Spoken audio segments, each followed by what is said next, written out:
Louder with Crowder Studios, protected exclusively by Walther and Hopper. Hey, before you enjoy the show, just want to let you know this is the last week to sign up at louderwithcrowder.com/tour for the Texas A&M Halloween Spooktacular next week. The main venue is almost full, but we have an overflow room, which is actually a theater where I, Pentelis, Half Asian Bill Richmond, will be doing an exclusive Q&A. So it's a whole deal. It's not just some room where you're put by the corner. Please do sign up, louderwithcrowder.com/tour, and here's a little bit of what you missed for those who are not Mug Club members.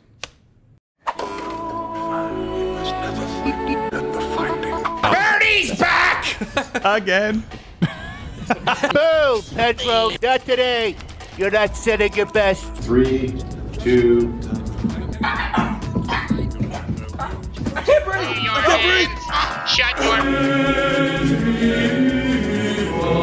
And he came and he found the disciples asleep again, for their eyes were heavy. I love how they needed, you didn't need to add that.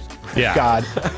They're asleep. It's bad enough. Apparently God wasn't a comedy writer, because I would have edited that down for time. To call someone an asshole is to essentially call them a hole, an empty space. Right. Which is deeply insulting. But it's not just that you're an empty space. You're an empty space that occasionally is filled. But when you're filled, you're just filled with shit. Because even the shit won't linger.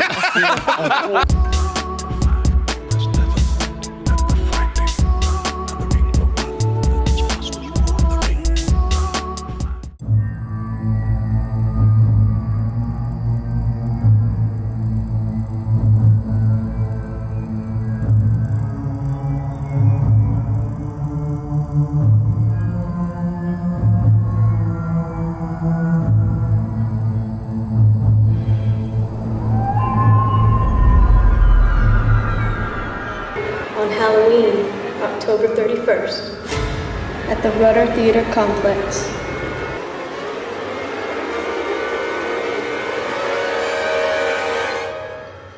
Louder with Crowder's annual Halloween Spooktacular at Texas A&M University, October 31st, 2019. Go to louderwithcrowder.com/tour for details. Quarter black?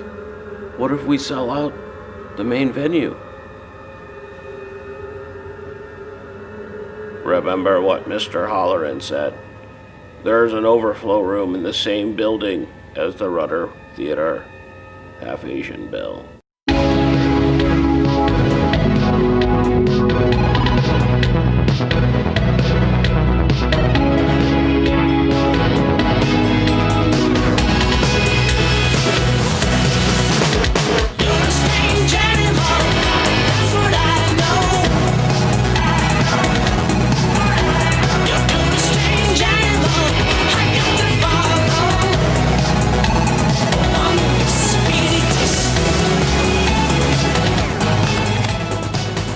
I wasn't able to finish my dance because the book got a hold of me from our guest today, Senator Rand Paul. Boom! I've told you books are dangerous. The Case Against Socialism. And apparently he wrote me a nice letter in there. Oh, nice. Anyway, he will be on the show later today. Very happy to have him. He already canceled. And we'll be talking about obviously this landmark sort of case right now that everyone's talking about. This father who has to allow the mother to raise the child who's a boy as a girl. I know it's confusing because he, she, Z. Oh, boy. We'll just go with mental illness. So, question of the day.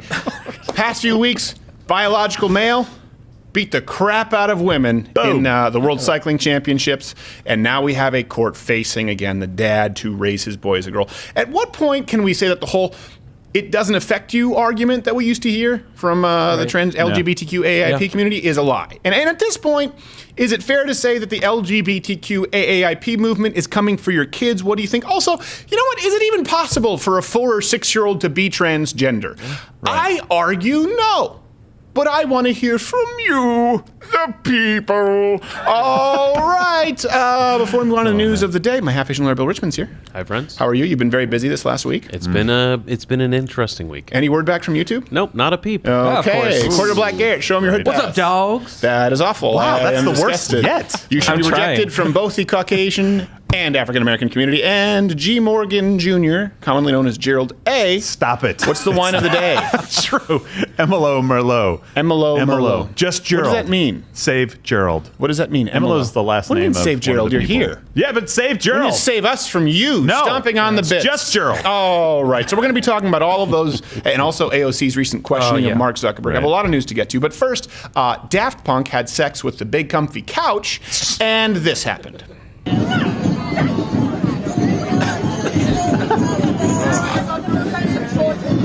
The broccoli. That's abuse. Broccoli abuse. What was that? Was that some kind of climate thing? Is that what? I don't think anybody knows anymore. And you guys, Yeah, that was. you had the big comfy couch in the United States, right? Oh, yeah. Where she would do the stretching with the clothes. yeah. And as a kid, we all got very comfortable when we started doing it. We were like, wow, that looks like I wouldn't say big comfy couch. I would say inviting couch. Right before nap time. Was that right before or after Pee Wee Herman? I just don't remember. Well, it depends. Pee-wees. Pee Wee Herman showed up on set, and then he was banned from the craft services table. Whoops. But leading the news, first story we have to get to is, Hillary Clinton, Rodham. Yes. Lest you confuse it. Hillary Rodham Yes. Clinton. I want to make sure we're clear. Different. Tweeted a parody letter between JFK and Khrushchev this week to mock President Trump. This comes from Yahoo. The recently discovered letter said, had quotes like, "Don't be a dick, okay? Get your missiles out of Cuba. Everybody will be saying, yay, Khrushchev, you're the best." So a parody letter, fake letter was written. Go on the Adam Schiff route. That's hilarious. So funny. my Hillary goodness, Rodham this Clinton hasn't shared a happened fake before. letter claiming to be from a past president. And, I mean, it shouldn't surprise anyone. You know that President Trump had to respond in kind. Dear Jeffrey Epstein. Epstein, it's me, Bill Jefferson Clinton. I had a blast on the you-know-what island. Frankly, with the girls who are all definitely not underage or kidnapped. Wink, wink. I wrote wink if you saw there. Truthfully, it helped me forget Porky in the blue dress, or as you know her, Mrs. Humidor. Hey, who messed up my U? Who broke the U? Pads?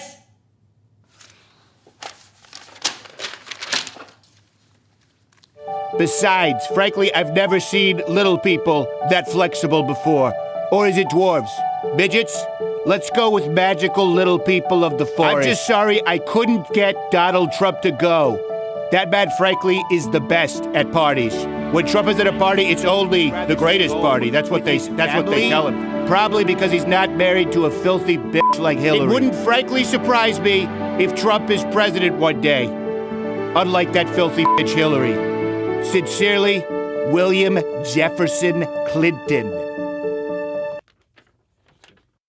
It's difficult because we have to edit him for time, but you don't want to take him out of context. Yes, Right, absolutely. right. So He's a prolific writer. Can we all agree that that was contextually appropriate? It was. Yeah, The main points were He's hit. just unnecessarily flowery.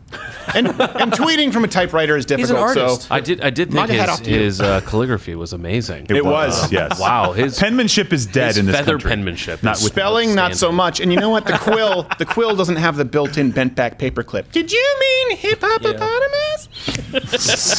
No! Stop it! That's what you still get at a public I know, library. right? You go to a public library, Seriously. that paperclip pops up, I that hate purple that. gorilla, and it takes you to Bing. So immediately, Which is a wasteland. I just Bing Google. You mean Speaking hell.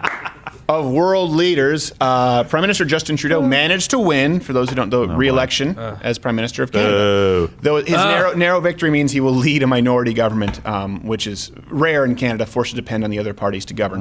So some view his victory amidst scandal as a surprising turn of events. Actually, we go now live to his re-election celebration in process.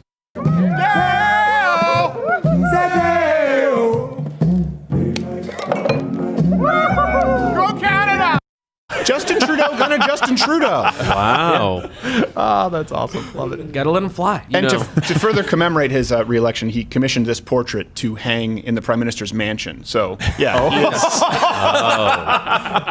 Look at him. Nice. What a stud. What a Oh stud. my gosh. You know what I think? I think we just really don't care about blackface anymore. If you do we? even dream about don't. defeating me, you better wake up and apologize. And I'm so pretty. Does that mean Sarah Silverman is going to run next, right? Successfully? Yes, pretty much. Yes. I really think it's made up. I think being outraged at blackface is just something made up for people to do to pin on Republicans. No, I think there's obviously some history there with the minstrel shows, and it's different from Asian face or brown face. I get that. But yeah, they are using it selectively. Because he wasn't just blackface, he was black arm and calves. He went the whole routine. He was committed. Yeah, I don't know what he was thinking. I know exactly what he was thinking. There's some people who they do blackface and it's taken out of context and they screwed up. I mean, he did this all the time. He was like a cross-dresser. That's his thing, only it was blackface. He went to get a spray tan, except it was a couple of shades too dark. Every Halloween costume he was looking for. You think I could be Michael Jordan? Not this Scottie Pippen? No, it's not okay. It's St. Patrick's Day. Stop. How about D-Rock? Michael Jackson? That's sort of gray territory. Kind of ashy territory. With some white parts. Keeping things international, I guess. Australian climate change activists, they decided to literally bury, sign of protest, they literally buried their heads in the sand. It's changed my mind. Compelling. I mean, I'm willing to change my actions to keep them from putting their asses in the air. That's true. I think a lot of us are. Yeah. Also, Harvey Weinstein was off camera. He was like, go. And Kevin Spacey. Yes. Carbon offsets. Don't buy them. Do this. Don't buy them. I didn't make the rules. I just enforce them. It's all part of this. It's Extinction Rebellion global movement against climate change. And in a cruel twist of irony, actually, they ultimately contributed more to global climate emissions than they intended. 1, 2, 3.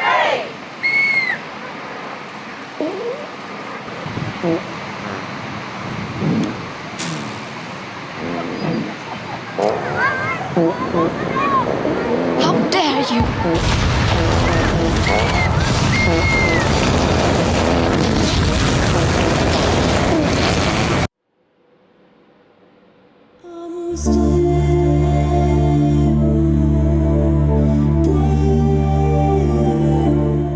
Boy, the battered, You knew it was going there. the battered lesbians really have their hands in a lot of 501c3 cookie They jars. are just prolific. You never know.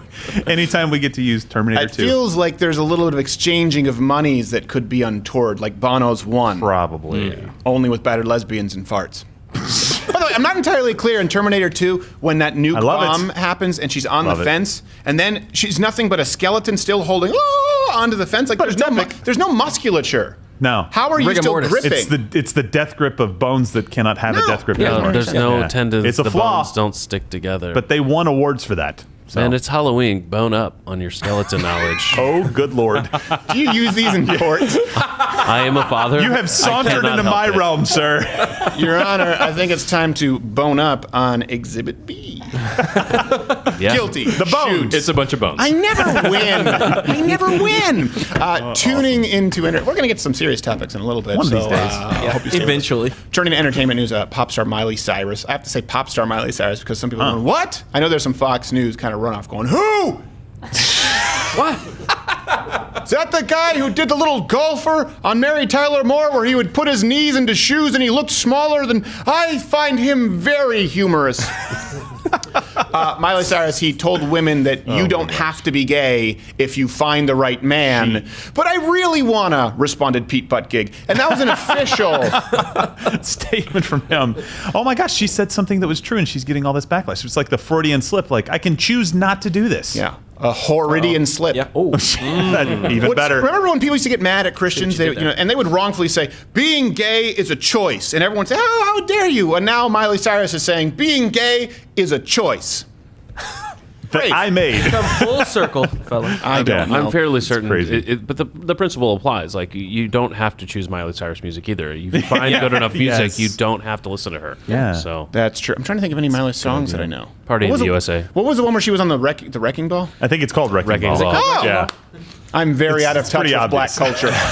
But he knows the song. I think they're a fan of her. I don't know. She did something with T.I. They're kind of a fan. Fairly certain they've completely disowned her. Well, then I'm just so black that I'm out of touch with white culture. In a related story, the United States, related, segue, has seen an increase in STD cases for the 5th straight year. What the? So, it's actually a pandemic. Did you know that? Oh, yeah. Pandemic. It's a pandemic. It's global. Ladies and gentlemen, that means it's finally time. It's time to kill Charlie Sheen. Winning. No, you're not. It's the opposite of winning. The only person who still uses that, by the way, is our president, Donald Trump. Somebody should get Riley and them together. I wouldn't be surprised if you say, I have tiger blood. What are you talking And he about? made that up. He patented it. I really like it when they take news stories and they turn it into a song when they were just stating things and not singing. But then they turn it into like they were singing. I guess this is another related story. So much explanation. Amy Schumer, you guys know Amy Schumer. She's still around. She's partnering with HBO Max to release a documentary about her pregnancy and the journey that preceded it. We actually have an exclusive first look. Only a few mere miles off the bustling island of Manhattan, we hear the wails of Megaptera amius schumarius, better known by its binomial nomenclature as the humpback or comic whale.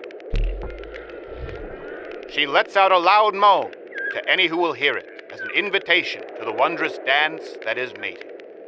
But today, her cries go unanswered as they echo through the depths of the cold blue yonder. Such are the mating struggles of the Megaptera amius schumarius. Yeah. Finally, It's tough. That's very tough. Yeah. I don't know if that's we're safe legally, I like right? Blue Planet. That's great. Why the hell did he have to make a documentary about somebody who didn't really want to be pregnant? Was in the Blue first place? Planet, was it originally Richard Attenborough and then they replaced it with his brother? There's another Attenborough. There's a brother? David. Yeah. I don't know. David, yes. David But were they brothers? Sounds true, but I don't know Is about that like Christopher Like his Hitchens son and or Peter something, Hitchens? I don't know. I have no I think idea. Richard ate the other one. I don't watch I don't watch any television unless it's TLC and a show about black midgets. No, that's a real thing. My wife makes me watch Married at First Sight. And there was a preview on that show. I'm saying, I don't want to watch this reality show. And there was a preview where two midgets got into a fight in a speedboat, and one shoved the black midget off the boat, and she went, Did she skip along the yes, water? yes. Yes, it was like when you used to do that bird game that was the Flappy Bird. that would skip across it was a black midget, like a skipping stone. And so then you were in, right? I don't know that I learned anything. Physics, basic physics. Let's go over to the History Channel to learn about mermaid sightings. Something. Finally, the New York Times, they were asking this week if you can really be addicted to video games. Oh, yeah. Pointing to research suggesting that it's not far-fetched when you actually consider all of the societal and cultural factors. That's not a new argument, but reminds us, let's check in with President Trump's Twitch stream. Okay, new users, welcome to my 48-hour Fortnite marathon. Boom! I could do this all day, noob. Suck back a you SOB. I don't even know what that. How would someone even do that? Hey, kid, what size are you? What? In a shirt, like what's your chest and your arm length? Child medium? I think it's time for you to try on some of this. Oh! Yeah, we'll try on some of these. These what? These what? These nuts. Oh. That's funny. That is good. That is good. I'm gonna use that. Right after I'm done your Bob. Mr. President. Oh, gosh. The kid deserved it. You tarnish the office. Yeah, it's horrible. I love that he plays that. I mean, I agree with that. I mean, Cool Ranch Doritos. I mean, what a terrible choice. I mean, No, those are the best. Just Cool Ranch are please fine. What's be wrong with you? presidential. Those are the best. Spicy or flaming Thanks, hot Gerald. only. Hell no. There's Cool also- Ranch all the way. There's Game Flaming Fuel hot is a thing Doritos. from Mountain Dew now. Game Fuel. Yeah. There's so many different fuels. And it's the same stuff, but just new packaging. I don't even know. Just And take honestly, I think It's like antifreeze. I think premium is a myth. Premium. What? Filling up at gas when it's like, do you want premium? I don't think it makes any difference. Same thing. I think it's the same thing. I think they're all coming out of the Oh my same gosh. the same Spigot, yeah. tank underground, and you're just paying 40 cents more. I think No. so. They gamer actually fuel. add Red Bull to the premium. Do they really? Oh, Yeah. there you go. Yeah. Yeah, Very excellent. nice. Extra vroom. Awesome. And to the Game Fuel from Mountain Dew, they add cancer. So there's all that. Oh, wow. A little bit of asbestos. You're in good company, Daily Wire Tumblr. Hey, read for us here, Quarter Black Garrett, this week's winner of the trivia contest. The Joshua Larson wins. By what? But what do you mean by what? Well, he correctly identified that the little Jesus and little Santa wrestled during the 16-hour Yes, CNN they live did. stream. Do your prep. That's In Figgy Pudding, I believe. He quarter woke up at 2 o'clock. So it'd be true. Before we move on to the transgender case, Mark Zuckerberg, he was on the Hill to be questioned about Facebook's new cryptocurrency. And it kind of ties into what we've been talking about with big tech and their power. Mm-hmm. So you would think, AOC got on the mic, and everyone's been talking about how this is not a right or left issue. We should come together. But then Andrea Alexandria. Nina Santamaria Cortez decided to be Ocasio-Cortez. That's what she did. One more question. In your ongoing dinner parties with far-right figures, some of who advance the conspiracy theory that white supremacy is a hoax, did you discuss so-called social media bias against conservatives, and do you believe there is a bias? Congresswoman, what? I don't remember everything that was in the question.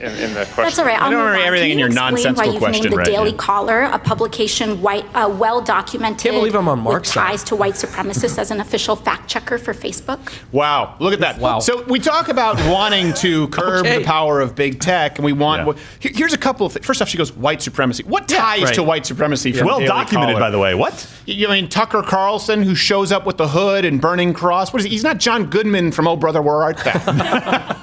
So don't let that flag touch the ground. So right away, she starts with the premise, ties to white supremacy. Here's something that's interesting. When you look at what we were talking about with Tulsi Gabbard and our cases with our instances, our run-ins with YouTube, I don't want to misspeak legally, we are consistently always asking for more transparency. And by the way, I would never vote for Tulsi Gabbard. But we are all actively trying to defend her right to reach you on an even playing field. The left, AOC, is demanding that they eliminate voices while we go forward and go, hey, we just want to make sure that Tulsi Gabbard is getting the same shake as we get, is getting the same shake as Young Turks get, as Seth Meyers. We want to make sure that our channel isn't being throttled, and nobody is, that what you claim your platform is what it actually is in real life. Instead, AOC is saying, can you eliminate these voices because I say they're white supremacists? Exactly. And one of the examples that she gives is that there are these fake ads. Would you take these down? And he won't kind of refer to them as fake ads and take them down. Everything she just said was a fake ad. Right. Yeah. According to her, this is a white supremacist magazine with well-documented ties, and he's having dinner parties with people. He's meeting with people. Here's what I would say. Should Daily Caller be allowed to run ads? Yes. Should AOC be allowed to run ads accusing them of being white supremacists? No. Yeah. One is an opinion. One is just somebody promoting their business. One is committing libel and slander, right? Which slander's libel's written? It would be libel if it's written. Okay, it would be libel. Libel. What if it's spoken like on camera? And she's upset, too, that Daily Caller is a fact checker. So in the world of AOC, she doesn't... So what do we have? We have Snopes. We have PolitiFact. I think we have Washington Post. We have the SPLC. These people all have strong leftist ties and have given massive amounts of funding to Democratic candidates. Let me ask you this. If not Daily Caller, and by the way, Daily Caller is seen as more of a sort of beltway conservative website. Right, yeah. If not Daily Caller, you have Snopes, PolitiFact, right? Washington Post. Which conservative outlet would be acceptable? She is there arguing for less transparency, arguing for more elimination of voices, and just tell us then, what conservatives should be allowed to sit at the table? Am I a white supremacist? I know you've accused me of being a sexist on Twitter. And this is all the while what we're talking about. Daily Caller being a white supremacist fact-checking organization. Russians running $4,000 worth of ads while we are ignoring the Leviathan in the room, the giant threat to the freedom of information, to access information, which is big tech itself. Where they can shut off, they can throttle you so that you don't even find Tulsi Gabbard when she's trending or her channel. Or if you search StevenCrowder changed my mind, it doesn't even show up. That's a much bigger threat than some quislings at Daily Caller doing some fact-checking on the bullcrap fact-checking from PolitiFact and Snopes. Gosh. It's kind of funny. I almost felt sorry for Mark Zuckerberg there. It was a really challenging thing. Like, you put me in a bad position. And also, his answer to that was hilarious. He's like, actually, it's an international organization that does this and puts them on a trusted list. And she's like, oh. Okay, well, we'll talk about them. Or we will have some updates, hopefully, with YouTube and what's going on with big tech here. Actually, maybe at the A&M show, which you reminded me. These are... yeah, you're wearing maroon. That's the A&M colors, so we'll be there in a week. What is an Aggie?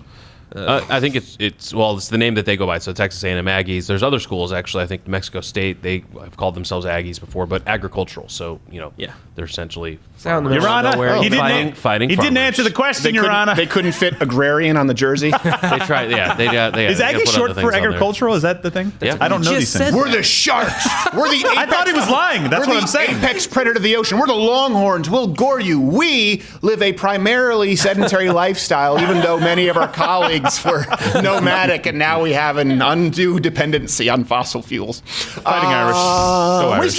We still use sundials. Here we go. Okay. So let's move on to this. I really do want to. Yeah. The trans thing is everywhere right now, and this is something that can affect everybody out there. Yes. There was a court hearing this week about whether a 7-year-old boy, James Younger, is going to be transitioned to a girl against the wishes of his father. Yeah. So I want to clarify. I want to set up the context here. His dad, Jeff Younger, he says that his son is a boy and identifies as one. His mother, Anna, was it Anna Gorgolis? Were those the bad guys in Toy Soldiers? The Gorgons? Yeah, the Gorgolises. Well, that was foreshadowing. Yeah. Now we know. Those were the good guys. Oh, they were? Well, then let's just scrap that. We'll edit that in post. She is not amongst them. Yeah.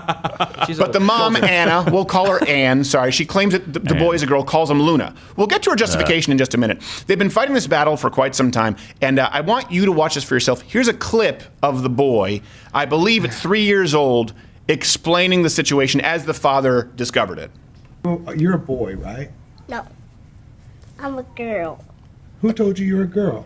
Mommy. When did she tell you you were a girl? 'Cause I love girls. Oh, I see. So mommy told you you were a girl? Uh-huh. Does mommy do anything else like with a girl with you?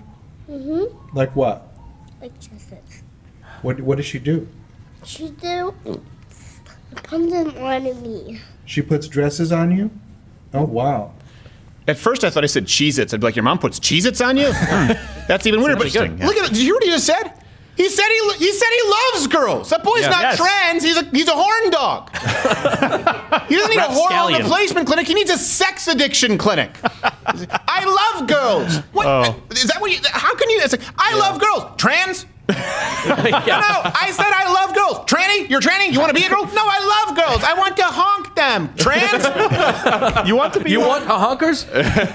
Bill is strikingly quiet. You're not uncomfortable with this, are you, half Asian Bill? You can't be quiet. You can't show up and be quiet because of legal liability. That's where you draw the line, Bill? So Tuesday, just waiting for my moment to jump in. Tuesday, the jury biding my time. So on Tuesday, the jury ruled against the father, forcing him to raise the boy as a girl. Now, the final ruling, obviously, here's the thing. The jury doesn't set precedent, right? What will set a precedent is this will likely be appealed. Yeah, so you've got the jury who decided, who is going to be a conservator? Are there going to be a joint conservatorship, the mom and the dad? And what the jury ruled after the trial was that there would be one sole conservatorship. And then, the precedent comes from the appeal itself. So what is the decision? There's no question that there's going to be things fought back and forth about the ultimate ruling that comes from the judge, and it's got to still be set in stone. Everything's got to go at that point. Then it gets appealed, and when the appeals court rules on it, then that starts to set what we consider to be true precedent, which is authority that is binding on other courts. So if an appeal set the precedent, meaning that the father had to raise this boy as a girl, or I know the mother, as far as I understand it, wants sole custody, that is that should raise the hair on the back of your neck. Yeah. It could set a legal precedent in how we are forced to deal with kids who mention being a different gender. Yeah. Right? That could affect thousands of families. Well, what is it, 0.02% as far as actual trans, but they want it to be higher. But here's a clear thing. That's not even what happened here. Yeah. So I want to be clear on this, and I think we also have an overlay later that Corda Black-Garrett can bring up of the mom using the child. But initially, the boy didn't just say he wanted to be a girl, right? That would be, boy says he wants to be a girl. Yeah, that's the mom using the boy for advertising for her business. Advertising. Yeah, advertising for the business, and then claiming that the father is starting a media whirlwind. Right, yeah. While doing that pose in front of the pseudo, mid-90s Sears catalog background that you send out on Christmas cards. The boy didn't say, hey, I'm a girl, I was born in the wrong body. None of that. No. Namely because he doesn't have that vocabulary. But he did actually, what he identified as was he wanted to be Starfire, a female superhero from the cartoon Teen Titans Go. You know, you're more familiar with cartoons. You're I a got nerd. kids. Yeah, it's a girl. Well, no, it's not for your kids. You know, so is that what it is? I don't. What are you? Who among us has not identified as a cartoon? Okay, fine. I love it. Okay, so it's a girl. So he wanted to be a girl superhero. And an argument that's often used that's been accused of being a straw man. Conservatives have said, oh, my son said that he wanted to be Spider-Man. Thank God we didn't raise him as that. And people go, that's an absurd example to make. That's exactly what's happening right here. Think about this. You are assuming and allowing a permanent sexually charged decision to be based on a kid's superhero fantasy. Let's be clear about this. This will affect the sex organs and the sexual capabilities of this child for the rest of his life because the mom wants to copy-paste having a daughter on that boy. When I was a kid, I liked the Black Ranger. Now, my parents could have said, hey, he likes the Black Ranger because of his wisecracking, freewheeling attitude. It wouldn't have been appropriate to assume that I like him because I'm into hardcore interracial pornography. Jeez, that's just a coincidence. No, both can be true. Looks like something. Hey, I think something's happening with the Black Ranger and Kimmy. What are you, a cuck? I don't know what that means, Dad. What does that mean? Just wait 15 years. The alt-right will come by and they'll make you very aware of this disgusting subculture. Oh my gosh. So the mom's other evidence that this boy James is a girl includes him liking the movie Frozen and picking girl toys at McDonald's. So he watches Frozen and he picks girl toys. You know what? I'm actually not that surprised considering I love girls. Yes! Yeah. He's probably looking up the Happy Meal toy skirts and undressing Elsa with his eyes. Now, if he said, I love boys, maybe he's a homo, but he didn't. He said, I love girls. Is there anything more natural than for a little boy to say, I love girls? Yeah. God, I mean, at 7 years old, I mean, come on. And legally, I've got to imagine here, half-Asian Bill, how does that constitute evidence if someone brings forward, well, he likes Frozen, he picks the girls' toys at McDonald's, because that's what's being used here for the jury to say, well, you have to raise her as a girl. I mean, there's a whole, what we know from the reports of what happened at the trial, they had competing experts. They were presenting evidence like this back and forth and back and forth. There was, other witnesses who were talking about the boy identifying as a boy, saying he's a boy, saying he wants to be a boy, saying he wants to do boy things. And then you have these experts who essentially go in and say, well, he didn't know what he was saying then, but he actually knows what he's saying when he's saying these other things about being a girl. But you heard that what he said in the video, which is his mother was telling him that he's a girl. And that's where ultimately the question comes down to, can you take these types of statements from a child who is 7, someone who's looking at toys, who's looking at other things, and decide, okay, now we're going to permanently make this change and allow this change to happen? And that's the scariest part about it, is because we don't have any statutory protections. We don't have, no matter what happens, there's nothing that prevents you from giving your child hormone blockers or to be able to do these kinds of changes, other than some doctor saying, this is going to hurt the kid. And what we would see out of this is a dangerous precedent, is to be able to say that judges everywhere get to decide the medical the boy sometimes permanence. claims to be a boy, sometimes he claims to be a girl. We believe that he's confused, so in the spirit of precaution, cut off the cock. What are you about to say there, Quarterback? Well, this little kid, he sees his mom as like the most important person in his whole life. And that person is saying, you're a girl because you like Frozen. Well, he's gonna go, oh, okay, I guess she's right. I am going to be a girl now. How do you feel about Frozen? Elsa makes me tingly in my pants. You're gay. You're trans. No. I meant the opposite of that. I'm going to go look at my She-Hulk superhero card underneath the bunk bed. Bye. That was me. That was you. Yeah, that was absolutely you. The She-Hulk superhero card and the high-cut bikini, that's not a joke, made me realize I was a boy. And we're going to get to the experts and to that point that you were just talking about, but please hit the notification bell. If you're subscribed, apparently subscriptions don't mean a whole lot. Notifications don't always work. Just bookmark the page. There's a new video every single day at 9 o'clock Eastern, 8 o'clock live stream Thursday, and join Mug Club. loudwithcrowder.com/Mug Club, because we don't make any money on YouTube. Any word on that yet? Not a peep. Okay, I'll figure it out. Bye. I am a figment of your imagination. And I love girls. Also, so let's go to this. That was a good point that you were making there, Quarter Black Garrett. The kid is a boy with the dad and a girl with the mom. So it's not even consistent. So some witnesses have testified that James behaves like a girl when he's with his mom, but as a boy with his dad, and he's completely happy being a boy when he's with his dad. So if a mom puts her son in dresses, she paints his nails, and clearly wants him to behave as a girl, he will do that to please her. And I will tell you, this is very, very common for children, right? You want to please your mother or your father. Let me give you an example. My mom was and still is, she works for the show, I'm very fortunate, a wardrobe stylist, an award-winning costume designer, okay? So she would have to go shopping quite a bit, where she would bring these hauls of clothes back, and so often we would be asked, my dad, my brother, and I, to go help her. So even when I was little.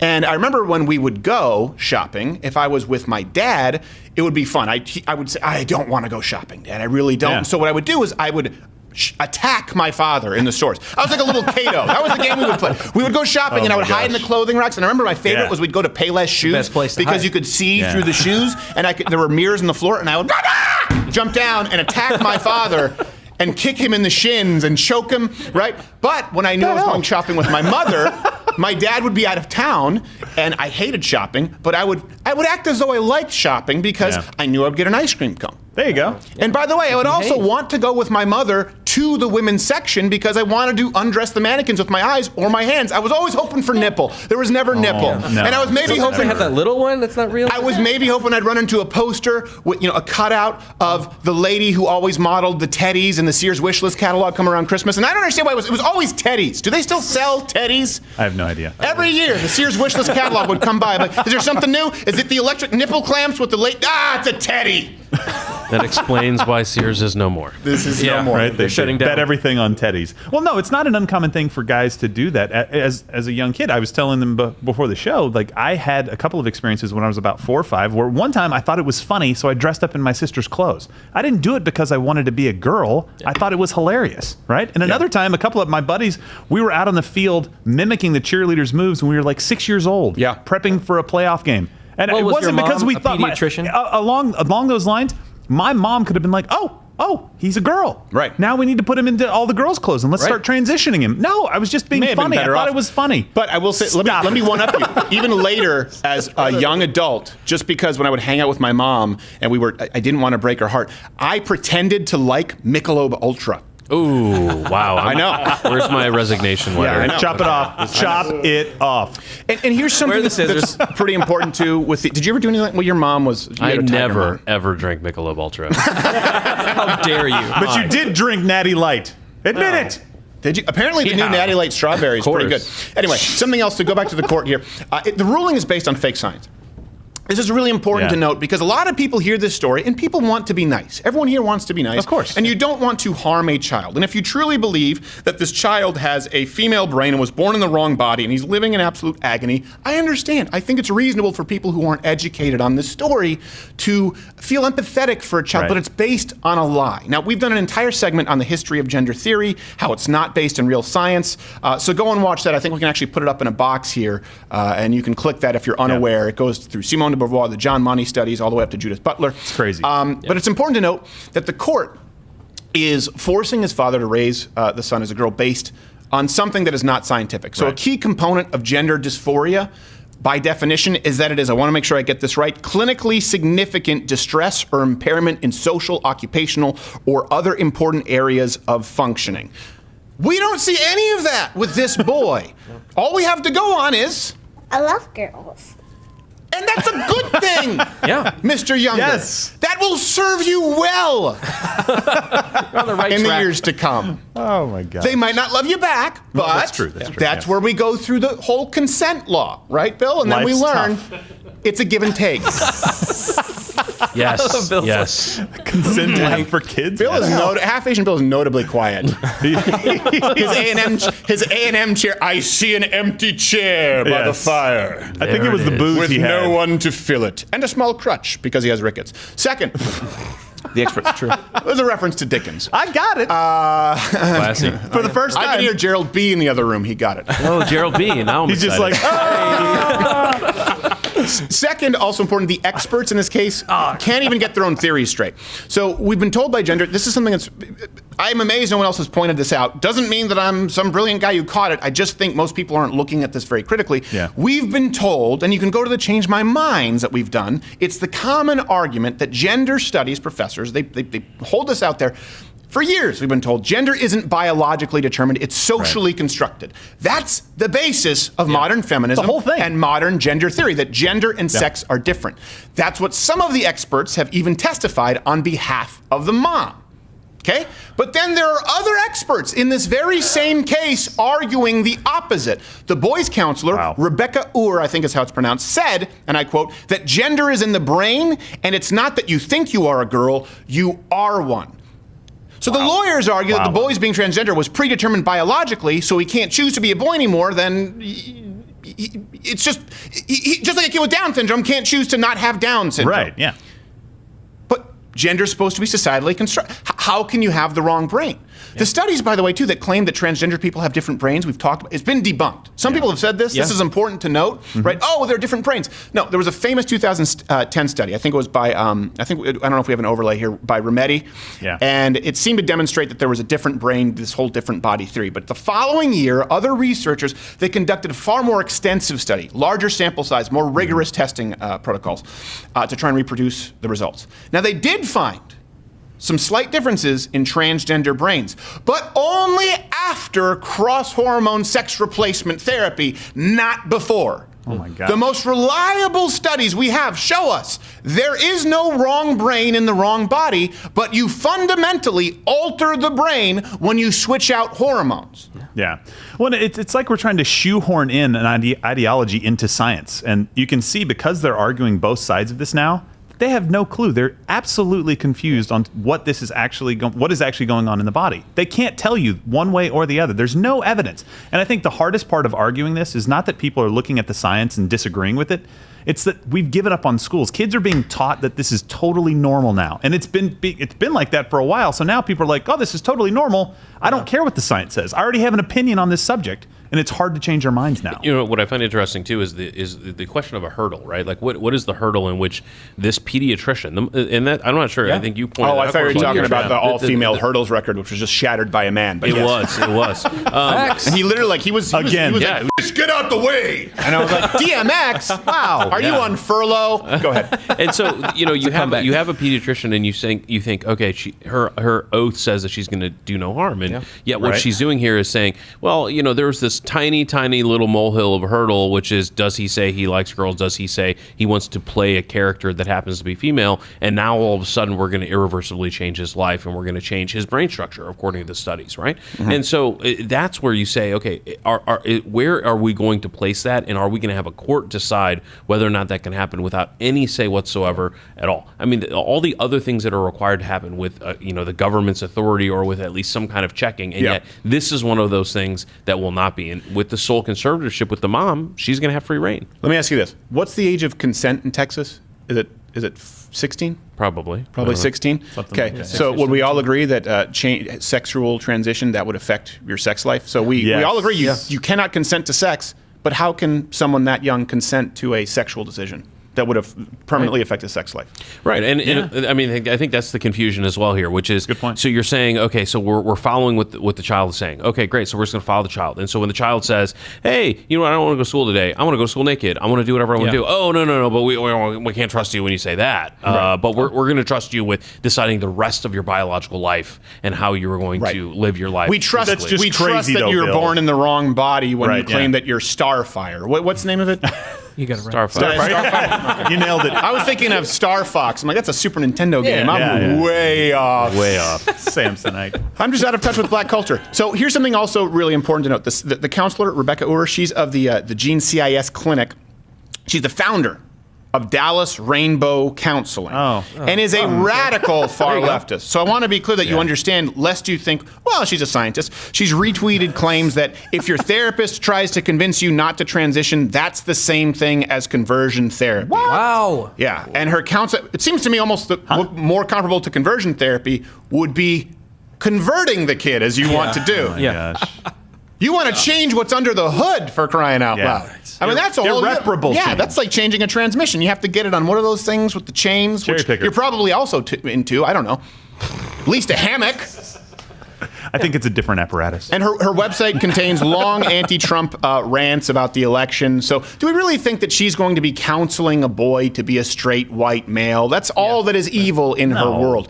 And if you claim, this is one thing too, if you claim that there is secretly gender-coded whatever, DNA, I guess, because you're not even defining it, but there's some kind of gender that is encoded into the brain. We're not saying sex now. That's important because it used to be sex is different from gender. Sex is biological. Gender is a social construct. That wouldn't hold water. This boy would not be raised as a girl if that were the argument presented. Now they're saying gender is biological. So if a gender is secretly coded in the brain, here's what I ask. Any evidence, please send it to me, comment below. If there is any evidence that gender is a brain issue that's already predetermined at birth, I would like to we're kind of going back now with Miley Cyrus. You can choose not to be gay. You can but you can't control your. I'm sorry, I'm so confused now. I don't even know what to say. I'm not sure which report to trust. Wait, gender, sex, sexual preference. I don't know. Can we just call it perversion? Yeah, let's just go back to that. I think it really is time to do that. Covered it all. Yeah. Am I allowed to say perversion? Yes, you are allowed to say perversion. Cutting off your dick at 7 is kind of perverse. It's kind of crazy. Know. And so the thing that I find, I guess, most egregious about this doctor's recommendation is that the mom brought these two examples. He likes Frozen, and he likes these toys and stuff like that. She brought that to this psychologist. Said the immediate response essentially was transition him socially now. Start dressing him as a woman, sending him to school like that, doing all of those things, and see how it goes. What? Yeah. Dress a 7-year-old like that and see how it goes? If we're just this case, it would be really sad. But it doesn't affect just this one kid. It will affect thousands of children if this becomes established, like we talked about with the appeal, if it sets a precedent. It will establish a legal way to deal with kids who merely mention that they would like to be a female cartoon character, or in this case, that they love girls. And by the way, it's literally a life and death battle. Let's be really clear here while you guys are trying to play the whole empathetic card. Why can't we just be nice and use the proper pronouns?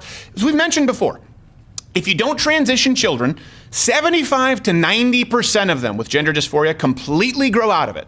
75 to 90%. Significant. And by the way, that's for kids who actually have gender dysphoria. All we have to go on here is... I love girls. So, that's not necessarily a case study. Yeah. No. Yeah. Now, when you look at those who undergo puberty blockers, right, that number of kids who grow out of dysphoria, it drops to 0%. Ooh. So without puberty blockers, without the parents making the decision to block their hormones, 75 to 90% no longer transgender. Yeah. Start giving them the drugs at that point where I believe they don't have the age of consent. They're not able to consent to those drugs. No. It drops to 0. And we do know that once they're locked into that identity, children are 19 times more likely to commit suicide than the general population. Yeah. Now, I want to be really clear about something here because I've heard some people argue that transgenders already have the same suicide rate before surgery, which is partially true. It doesn't get much better after surgery. I think it's a 41% attempted suicide rate. It remains about the same after surgery, but keep in mind, we know that 70 to 90% of these kids don't end up being transgender.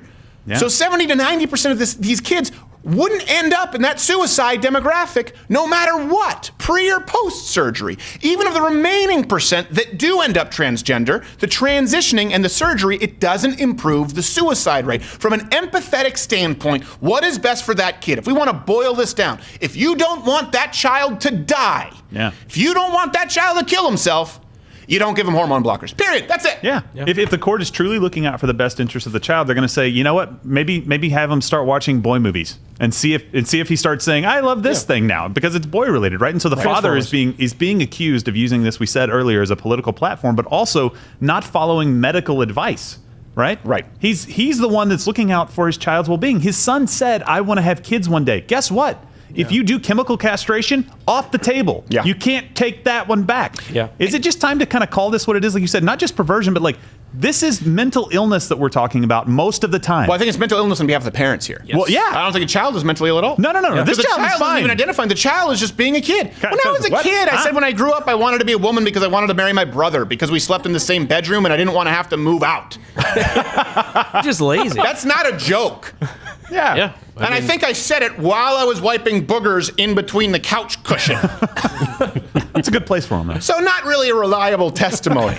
Wait, that's not where they go? What were we about to say? I'm fairly certain that is where they go. Is it? Yeah, it is. Yes, that was my told- contribution. I believed it was a depository. That mom would never find. And when I became a teenager, it was also a depository. Here's the thing. I was disgusting and I've repented. Don't judge me for my past. Judging. Where do we draw the line here? Let me ask this. What about anorexia? Yeah. Okay, this is a delusional disorder where you see yourself as fat when you're not, right? It's a delusional disorder when we're talking about transgenderism. They see themselves as a different sex or gender. I don't even know how to keep track of it. So what do? We say, well, you have to treat this child as though he's a girl. Do you have to deal with your child as though they're fat if they see themselves as fat and they have an eating disorder? They're really, really unhappy with themselves. So they want to be anorexic, or they want to be bulimic, or they want to go on in this case, I guess, the father would say, no, you're beautiful the way you are. Again, the father, who we've labeled as a neo-Nazi white supremacist, just like Daily Caller, according to AOC, he would probably say, you're beautiful the way you are. What a dick. But the mother would be putting her on the lemon cayenne maple syrup diet so she could lose weight. That's a thing? It really is unbelievable. Here's the truth. It's evil on behalf of the parents, and it's predatory. The nature of progressism is to progress towards something.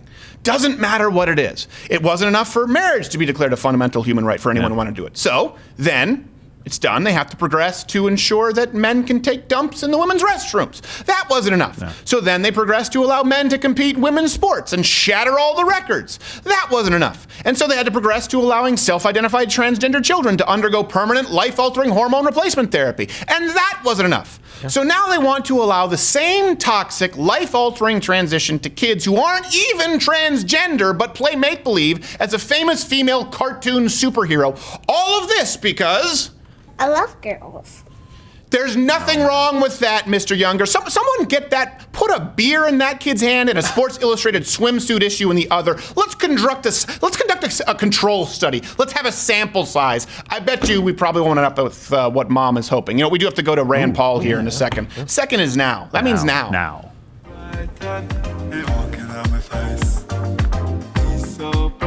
Open your mind.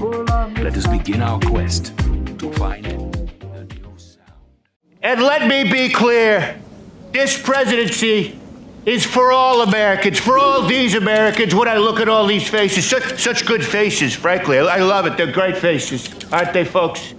It's for these Americans here who recently came to this country seeking the American dream. For these Americans here whose manufacturing jobs have left them from an era gone by. And most importantly, okay, it's for these nuts.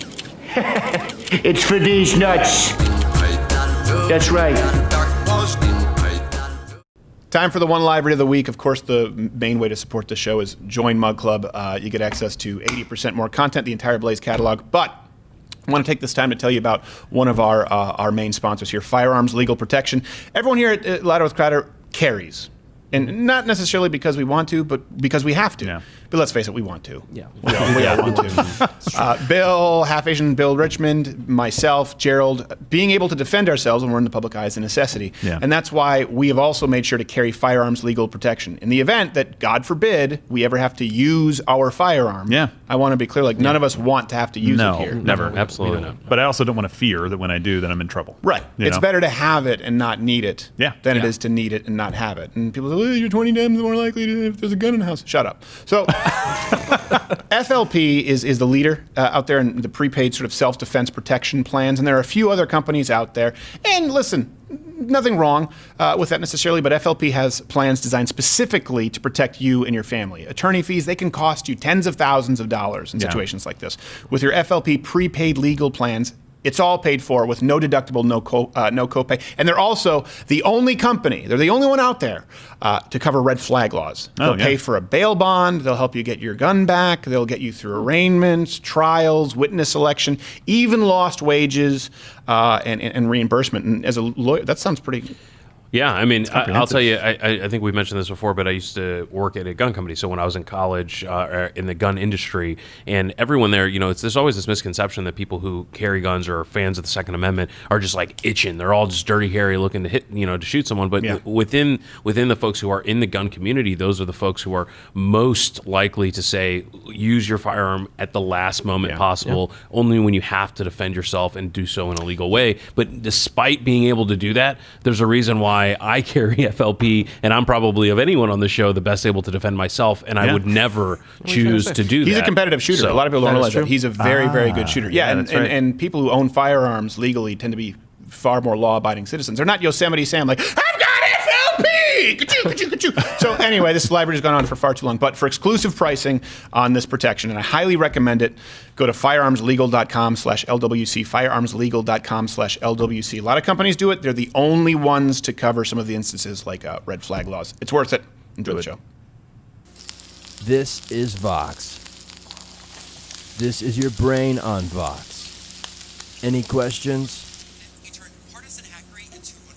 StevenCrowder is YouTube's ideal creator. He is what an ideal. Is this yours? No, Your mother said she found it in your closet. Well, I don't know. Well, where'd you get it? Look, Dad, it's not Where'd mine. you learn to watch this trash? I Look, now answer me. Who taught you to do this stuff? learned it from watching Maul's boyfriend, all right? Teach your kids about politics, or Vox and your wife's boyfriend will do it for you.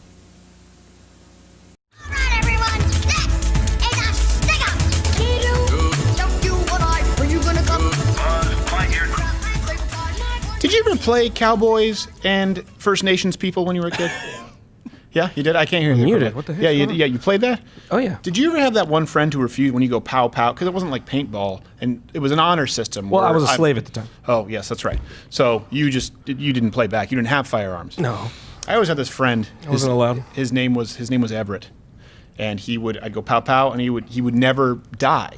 He would just keep following you, and then you go pow pow and everyone else. Yeah, I know. It just ruined it for everybody. One of those kids. Completely irrelevant to our next guest, but it was just in my mind because it was in the song. And Not relevant at all. Our next guest, he's returning to the show. We're really glad to have him. Yeah. You can follow him on the Twitter at Rand Paul. That's kind of foreshadowing. I kind of just spoiled it. His new book is The Case Against Socialism, commonly referred to as World History. Senator Rand Paul, thank you for being here, sir. Stephen. Well, I'm glad to have you. You're looking very nice. That's a very vibrant blue that you're wearing. Thank you. I had my tailor pick out something special because they told me I was coming on your show. So. Oh, your tailor. Our tax dollars well at work. So nice. I appreciate You didn't know they had a tailor at TJ Maxx, did you? I did not. I just thought they had a two-way mirror, and that's why I avoid the changing rooms. And for some reason, it looks as though things are just spread across the store, and no one ever cleans it up. I don't know why. But this is the case against socialism. And I wanted to talk about this as it obviously relates to some things we've been talking about with big tech and deplatforming. Something that you wrote in your book that stood out at me was, I don't have the page here, but I have it written down on my iPad. Socialists also acknowledge that socialism requires a supermajority to function. How do you get everyone to agree on a path forward? The easiest way is to deplatform those who don't agree. Now, is this just about, is that quote specifically regarding socialism historically, or would you apply that to the sort of progressive left today? I think there's a certain mob mentality that goes along with socialism. When you look back in history and you see some of the violence that was committed under socialism, sometimes it wasn't even the official government. So Hitler had his youth groups that were sort of like the Boy Scouts that like to hit people with clubs. Yeah, that's a good synopsis, right. The Red Guard was the same thing. Some of it was sort of quasi-official, but it bred this idea of violence. And I guess the best way to put it is that socialism takes the individual's needs and makes them secondary to the collective desire. So if individuals don't matter so much, beating them up with clubs doesn't matter so much because it's for the greater good. Right. So collectivism is all about what the greater good is, what the hive needs. Doesn't matter if we, have to have a few million drones that aren't allowed to think or speak. But it does go on in media as well. And we're seeing a lot of groupthink. And probably the one thing that I would say, there's several areas, but one area where I would say that groupthink has entirely taken over are the climate alarmists. Many of the television programs now will not let you go on if you're a denier. They make it equivalent to denying the Holocaust, that now you're denying the absolute and certain science of global warming, and no questions can be asked or tolerated. Well, that sort of is what happens under authoritarianism, and some of it we're getting without the authoritarian government, but with an authoritarian attitude of the media. Right, and so when you're talking about that deplatforming, you mean really in this day and age, in 2019, not allowing different points of view a seat at the table to even discuss? Yeah, and I think it's getting worse. And I think there is a groupthink that is almost like an authoritarianism, in the sense that it is so strong that God forbid that you say anything, that you have any ability to speak out. It also shows that there's an ulterior motive about a lot of the things. In the chapter we have on climate alarmism, we talk about how not only these people being banned from their viewpoint being heard, there are people now admitting that the climate change crowd, that it's more about socialism than it is even about pollution. Right. It's about redistributing wealth from the rich countries to the poor countries. Yeah, no, I think that's exactly right. If people read the entire 5 pages of the Green New Deal, they just sort of shoehorn or earmark, I guess to use a term you're super familiar with, and all racial and gender social justice thereafter. Well, hold on a second. What does this have to do with me driving a crossover? And I do think you're actually kind of an interesting case study in this. You and your father, and like Tulsi Gabbard we just sort of spoke about. At one point, you often would hear the left say, Republicans, right, they hated George Bush. And they would say there are some people who have integrity, like Ron Paul and Rand Paul, people who are consistent, more libertarian conservatives. But now they act as though you're extremists. Same thing they would do with Tulsi Gabbard and say, well, at least she's an independent-minded person, particularly after she endorsed Bernie. And now we're seeing some subversive techniques being used to silence her. Have you experienced that and felt more animosity in recent years? Because they often, I don't want to say that they used you as a token conservative, but often you were one who they would say is more agreeable. Yeah, no, it used to be different, and it has completely changed. Let's say the war issue. The Iraq War, there were people on the right and the left who thought it was a mistake. Trump, myself, more on the right, but also people on the left, because it added to the chaos, got rid of the counterbalance to Iran, made Iran stronger, more terrorism, et cetera, et cetera. There was all these unintended consequences. Now you can't find anybody on the left who's talking about how the Middle Eastern wars have led to more chaos and instability. You have them all chomping at the bit. We've got to be involved in this Syrian civil war. So I'm down on the floor just today arguing with Chuck Schumer, and he's like, someday, ISIS is going to reform, and someday they're going to attack us like 9/11, and someday you'll be sorry, and someday we're going to have to send Americans back there because of ISIS. And what they completely discount is the people who hate ISIS the most are the people who live there, who had relatives who were beheaded by ISIS. This includes the Kurds. And people say, oh, the Kurds are just fighting for us. Hell no, they weren't. They were fighting for themselves and for their villages, and we helped them. Sure. In fact, I'm a little disturbed to see them throwing stuff at our troops as we redeploy. We help them get their villages back. We help them get an entire part of Syria. Now it's their job to keep it if they want. So it seems that you're one of the few people who supports withdrawing troops from Syria. I want to make sure, am I getting that right? Yeah, well, we actually never voted on whether they should be there. I'm one of those people who believes in the Constitution. The Constitution has a method and a means for going to war or being involved in war. The Democrats all say, and many of the Republicans, oh, we're not going to war. We're just going to be sitting over there. They may be shooting at each other, and there may be an occasional bullet, but we're really not going to be at war. Right. That's not fair for our kids. And I know young men and women who serve in the military. I have a couple of my nephews who do, and it's not fair to them to send them anywhere around the world without us having a big debate and a vote and a discussion. What is our national security interest in Syria? And I don't think there is one. That's why they don't want to have the debate, frankly. Well, I wanted to ask you that because right now we're there, right? Whether it was unjust or not, and I understand that's... We're there this much. We're barely there. We had 50 soldiers. Right. So, well, what do you say? And that's correct. But what do you say to people who argue that we would be hurting the Kurds if we withdraw? Because that's the most common argument. Like you said, it's kind of a twist turn here that the left is making that argument. Right. Well, the president said his goal was to wipe out ISIS and take away their land. We did. Mm-hmm. The Kurds helped, but the Kurds had every interest in doing so because it was their land. They lived there. So we did achieve our goal, but our goal was never to create a homeland for them. In fact, the only people that are probably going to stay permanently is probably Assad. So I actually think it's ironic, but I think their best chance for our homeland is they have a new alliance. It started like 24 hours ago. They're allied with Assad. Consequently, Russia. They now have the ability. And the other thing that may bring about peace over there, and it probably will, is another irony, but it'll be without us. It'll be without our involvement that peace is going to be allowed. We didn't want the Kurds to talk to Assad, and we didn't want to talk to Assad. We wanted Assad gone, and we wanted Thomas Jefferson to go to Damascus, take over, and give us a great Western-style democracy. Right. And so we weren't going to negotiate to them. Putin doesn't care. He's an authoritarian. Erdogan doesn't care. He's an authoritarian. Assad, maybe we get 3 authoritarians together in a room. They all agree to be mean and terrible to their people, but they go ahead and agree on a border between Turkey and Syria. And maybe the Kurds say, look, we'll fight. We'll fight up in that northern province for you. You need an army to combat the extremists that tried to take over before. Maybe the Kurds could get an agreement like they got in Iraq. Hadn't been perfect, but they have some autonomy up there, and they've actually normalized trade with Turkey. The Iraqi Kurds actually have a pretty brisk trade with Turkey. Let me ask you this as more of a libertarian-minded conservative, because I know a lot of detractors would ask this. You said there are no national security interests as it stands right now in Syria. For you, what would warrant an appropriate measure of going to war? Like, what would be required in your mind to justify war?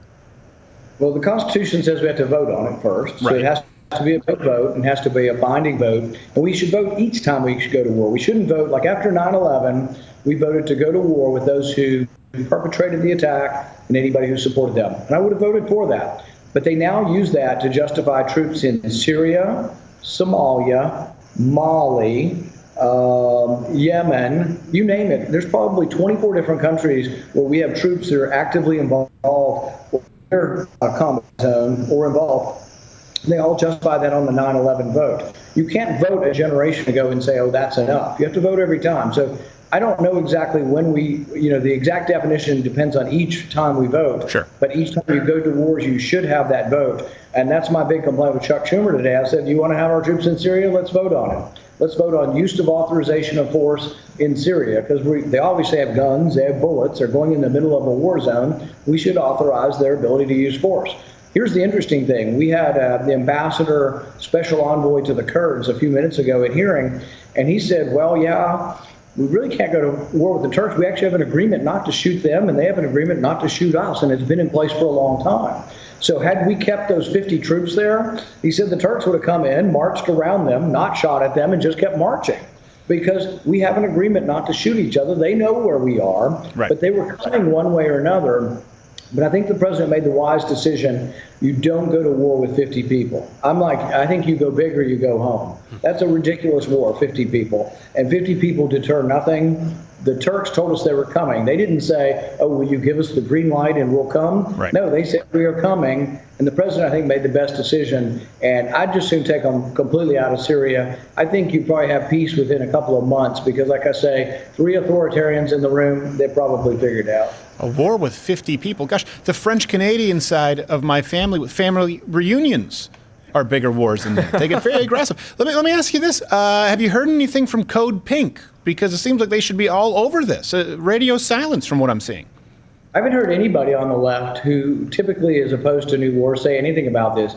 And this is a problem. You ask about being a libertarian Republican or a libertarian conservative. It did used to be that I could go on some of the liberal programs and they would say, well, we agree with you, we shouldn't put people in jail for marijuana, or we agree with you that the government shouldn't listen to our phone calls without a warrant, or we agree with you that the Iraq war was a mistake. So I was treated fairly well on some of the left-wing media. That's all completely gone. They hate me as much as they hate Trump. The Trump derangement syndrome has completely consumed these people. Okay, hold on. Senator Rand Paul, I want to take this to the web extended to talk more about social media and big tech and deplatforming. For people out there who are watching on the YouTube, we're going to go to a web extended only available to mug clubbers. It is The Case for Socialism by Senator Rand Paul at Rand Paul. We'll be back to wrap it up.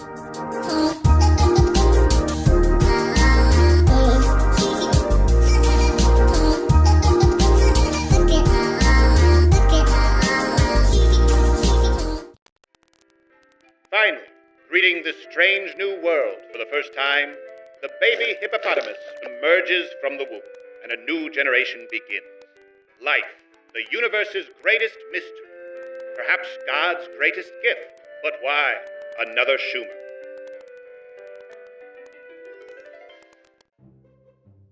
Look at this pile of trash. Yeah, you. Look at you. You look like a sack of shit. What you need is some Louder with Crowder merch. Here. There you go. Much better. Yes, admire its beautifully made design. Love sewed in every stitch. Doesn't fix ugly though. Get your flabby ass some merch at louderwithcrowdershop.com. And for losers who can't scrape together $69 for Mug Club, it's a great way to support the content on which you so fervently freeload. Fucker faces.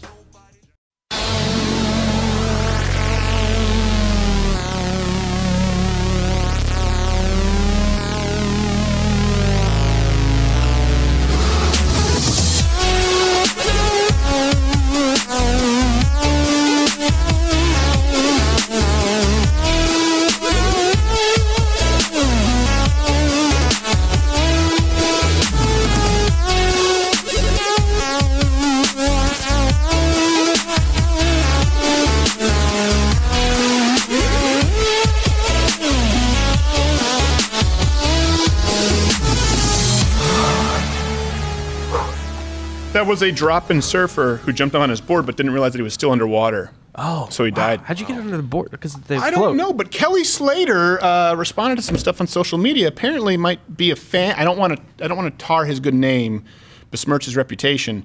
But Kelly Slater, we would have him on the show. We'd be glad to have him on the show. But the reason that it was inspired because this shirt, which once fit, now fits like a rash guard.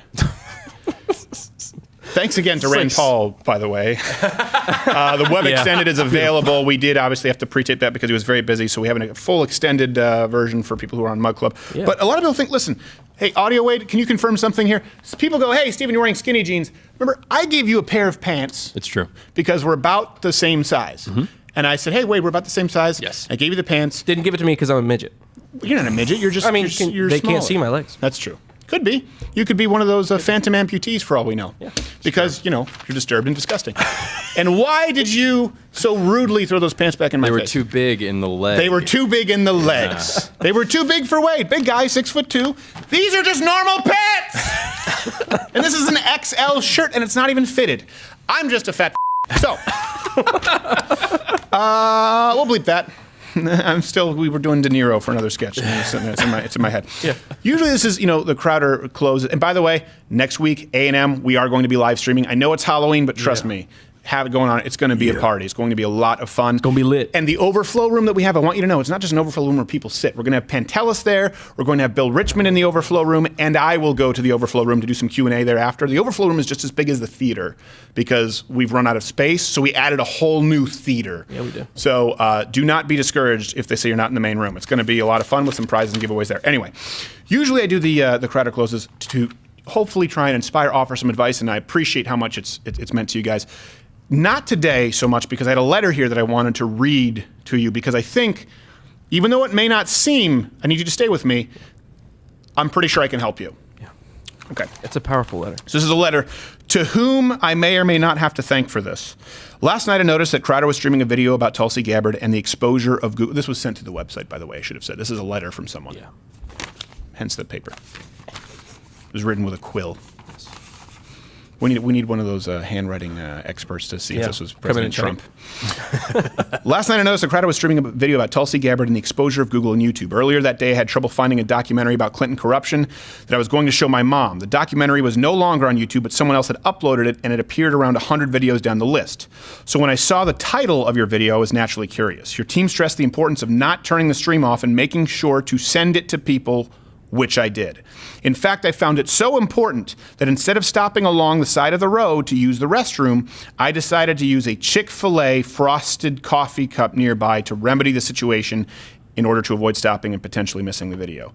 Chick-fil-A frosted coffee cup. So this is how you know it's true. Yeah. I mean, there are a lot of details there. I don't even know what a frosted coffee cup is. Accurate. But they do have good cold brew at Chick-fil-A. Really? Or sorry, whatever their iced coffee is. It's Chick-fil-A. It's delicious. It's all good. It was a long straight road. There was very little traffic, so it seemed like a safe plan.